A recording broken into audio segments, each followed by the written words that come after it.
So welcome back to the channel. Today we're talking about something that a lot of Christians have questions about. Chakra alignment. Some people hear the word chakra and immediately think it's demonic or anti-Christian. In this video, I'm giving you 4 biblical reasons why chakra alignment isn't automatically evil for Christians, and I'll back each point with the scripture so you can study it for yourself. Let's get into it. So, reason number 1, the Bible acknowledges spiritual energy in the body. Many Christians don't realize this, but scripture already talks about life force, inner power, and spiritual flow, concepts that overlap with what other cultures call energy. And the Bible references are Genesis 2:7, God breathes life into Adam. The Hebrew word ruach means breath, spirit, and life energy. In Luke 8:46, Jesus says, I felt power go out from me. The Greek word dynamis means spiritual force. In Proverbs 4:23, it says, guard your heart, for everything you do flows from it. And that's speaking of the heart chakra. The way the heart chakra works, it literally attracts your desires to you and through you. An explanation given says chakras are simply another culture's way of describing how emotional and spiritual energies move throughout the body.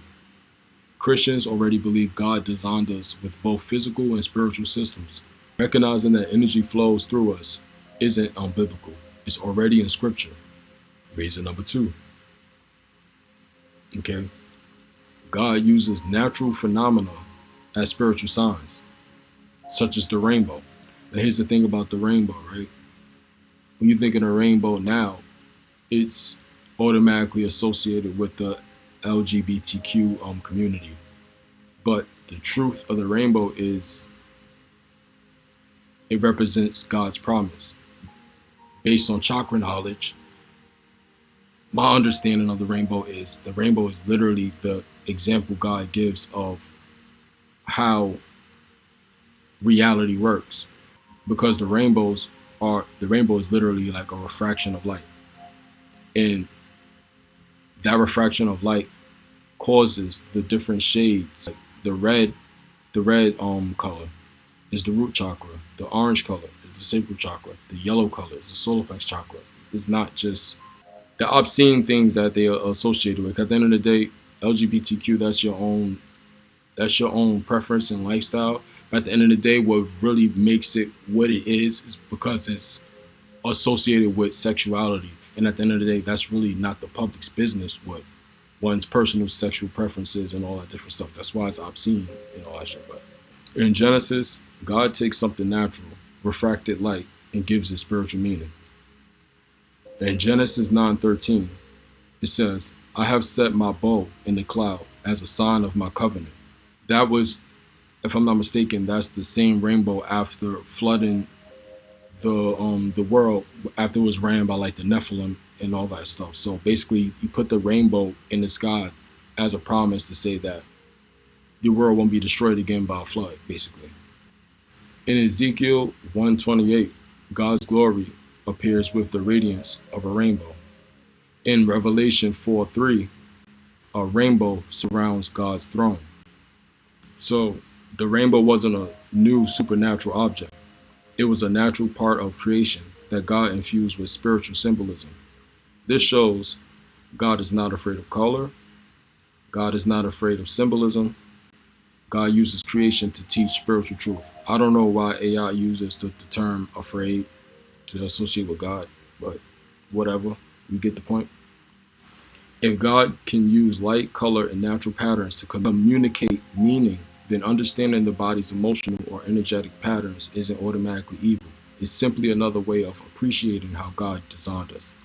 Reason number 3, the Bible warns that ignorance, not knowledge, destroys us. This is where Hosea comes in. In Hosea 4:6, it says, my people are destroyed for lack of knowledge. God doesn't say his people perish because they learn too much. He says that they perish because they reject knowledge. A lot of Christians reject things like meditation, breath work, yoga, emotional healing, or understanding the body, not because they studied it, but because they were told to fear it. But scripture teaches discernment, not fear. In Thessalonians 5:21, test everything, hold fast to what is good.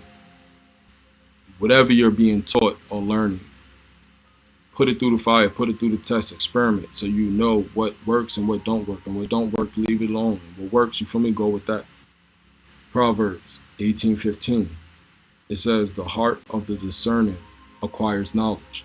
Meaning those that know how to filter what's right from wrong actually know.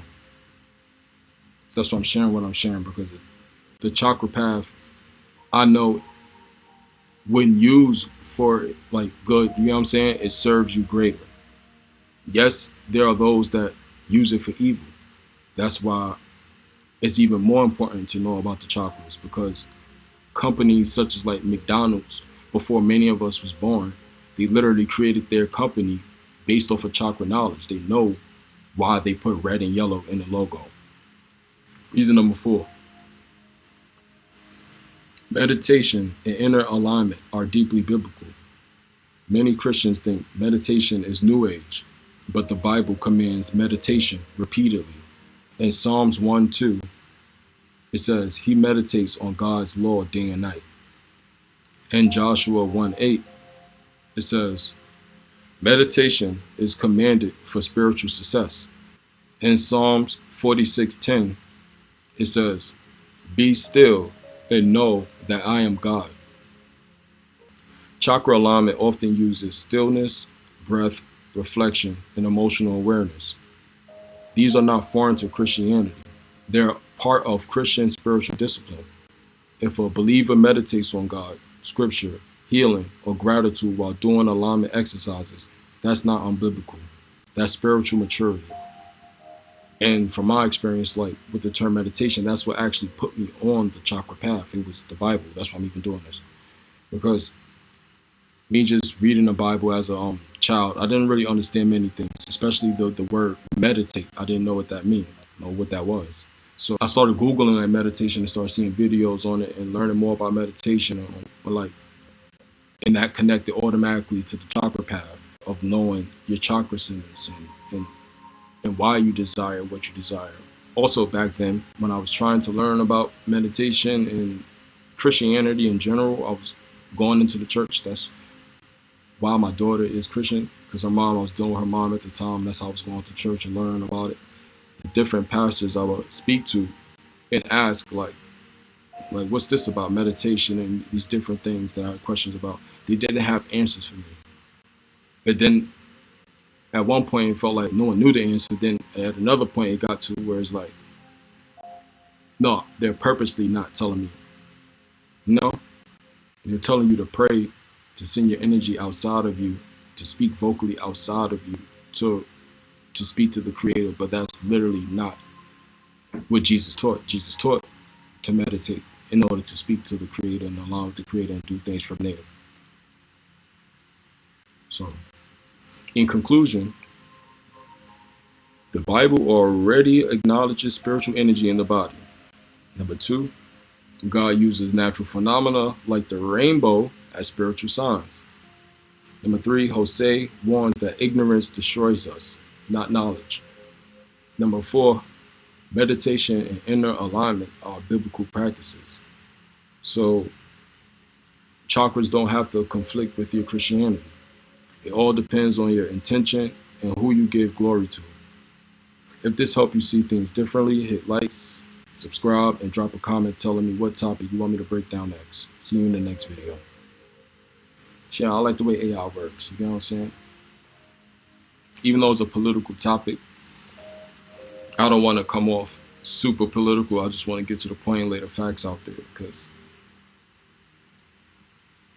we're in an age of information, and there's a lot of information out there, and it's like oversaturated at this point. So now that we're in this age of information, it's a lot of cap, a lot of lies. There's been a lot of lies and corruption. So